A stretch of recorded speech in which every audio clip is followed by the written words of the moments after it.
Number 1. Angela Mae Meeker, age 13, was last seen on July 7, 1979 in Tacoma, Washington. She left home to walk to the Tacoma Mall to purchase a card for a friend who, like Angela, had a birthday 2 days later. She never returned home. Angela also planned to attend a party that evening, and she did not show up there, either. A couple days later, she planned to attend a concert in Seattle, an event her family does not believe she would have voluntarily missed. A man who was an acquaintance of Angela's came forward and said that he had given her a ride that day, and he dropped her off near a Payless store. Not long after Angela's disappearance, an anonymous caller contacted a cousin of Angela's boyfriend. It was said to be a rambling conversation lasting longer than 2.5 hours. The caller, who sounded like a teenage boy, stated that he had killed Angela and dumped her in the ocean. He also threatened to kill other family members of Angela's. Police concluded that the call was a hoax, though Angela's mother wasn't so sure. Angela had a history of running away, but would only stay gone for a couple days. Her family does not believe she would have stayed away this long of her own volition. Angela had recently been transferred from Stewart Junior High School to Baker Junior High after she set fire to another girl's locker. Police initially believed she was a runaway and publicly speculated that she was traveling around the country in a semi. Over time, however, they have come to believe she likely met with foul play, possibly while hitchhiking from the mall to the party. Guy Rasmussen has been mentioned as a possible suspect in Angela's disappearance. He was convicted of the sexual assault of a 16-year-old girl in 1982 and was a suspect in the 1980 homicide of Carla Wright. In 1996, he was found guilty of murdering Cynthia Allinger, a 9-year-old girl. He was sentenced to life without parole. It's been said that Rasmussen knew Angela, had written her letters, and lived in the vicinity of where she was last seen. In 2015, a $20,000 reward was offered for information leading to Angela, and authorities were attempting to locate people who knew Angela around 1979. As of now, that missing piece of the puzzle continues to be elusive. Number 2. Misty Thompson, age 15, was last seen in Woodland, Washington on August 19, 1993. Misty was living in a foster home at the time of her disappearance, and the home was reportedly troubled. An adult son-in-law of the foster parents had a history of sexual improprieties with the foster daughters in the home and was said to have been spending time with Misty.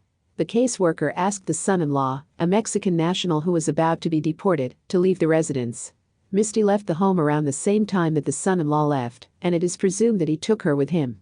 According to her foster mother, Misty called her several days after she left, but would not reveal her location. This has never been confirmed. Her foster mother also claimed that she received a call from a U.S. government official in Mexico, informing her that Misty had died. Again, this has never been confirmed. The foster family's license was eventually revoked due to inappropriate relationships involving the children.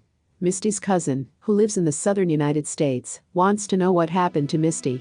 She claims that Misty's family was not notified of her disappearance until authorities were looking to obtain DNA, but had been told by the caseworker that Misty was doing fine and was preparing to attend college. According to this cousin, she has learned that Misty's suspected companion had ties to a trafficking ring. She believes Misty gave birth to a child fathered by him at some point after she disappeared. In more recent years, Misty's case has received a second look. Authorities have located the person of interest and have involved Interpol in their efforts to obtain information from him. This leads me to believe that they suspect Misty was taken to Mexico. I hope she is still alive and well. It's certainly possible. Number 3. Delema Sits Poor, age 12, went missing from Pine Ridge, South Dakota in February 1974. On a brutally cold day, with temperatures below zero, Delema was seen walking on a back road near the Red Cloud Indian School on the Pine Ridge Reservation. It's believed she was headed from Oglala to Manderson. One of the first things I did while researching this case was to see how long of a walk it would have been. According to Google, it is about 41 miles. I can't imagine that she really intended to walk over 40 miles in sub-zero temperatures. Looking at the map route as a U, it does look possible that there was a way to cut across the top on foot, which would still be a very long walk, but substantially less than the vehicle route. However, the map doesn't show a road cutting across the top, even when I zoom in. Additionally, the school where she was reportedly last seen is at the bottom of the U, though it could have relocated since 1974. Her family believes she is deceased, though her remains have not been found. I am left with some doubt as to how accurate the circumstances actually are. If this is somehow true, it's very possible she died of exposure. But then, where is her body? I think someone would have found her if she died as a result of the cold. Just because of the sheer unlikelihood of her walking so far in those conditions, I personally find it more likely that whoever provided this information made it up in order to mislead. I wasn't able to find any details on who provided this information, but this Facebook post states that she was walking with a friend. It seems nobody knows who the friend was, so who gave this story all those years ago? Why didn't this friend know any more about their last sighting of her? Something just isn't right here. Number 4. Brenda K. Green, age 15, was last seen in Brookwood, Alabama on July 2, 1988. Brenda was picked up at her home by a male friend, Wayne Dickey, on the day of her disappearance. Prior to leaving with Wayne, she had been waiting for her boyfriend to pick her up and was annoyed that he hadn't shown up. At her request, Wayne dropped her off at the home of other friends, across the street from Hosmer's Grocery on Highway 216 in Abernant. This location was about 10 miles from her home. According to Wayne, nobody was home when they arrived at the house, but Brenda exited the vehicle, intending to wait for the residents to return. Although this was the last confirmed sighting of Brenda, she did call her parents at approximately 9:30 p.m. and told them she was at her friend Susan's house and would be home later. After that, she was never heard from again. In the next few days, Brenda's parents contacted Susan, and she said Brenda had not been at her house and that she hadn't spoken to her in days. It's not clear whether Susan lived in the house where Brenda was dropped off. Brenda had run away from home in the past, and her disappearance wasn't taken seriously by law enforcement as a result.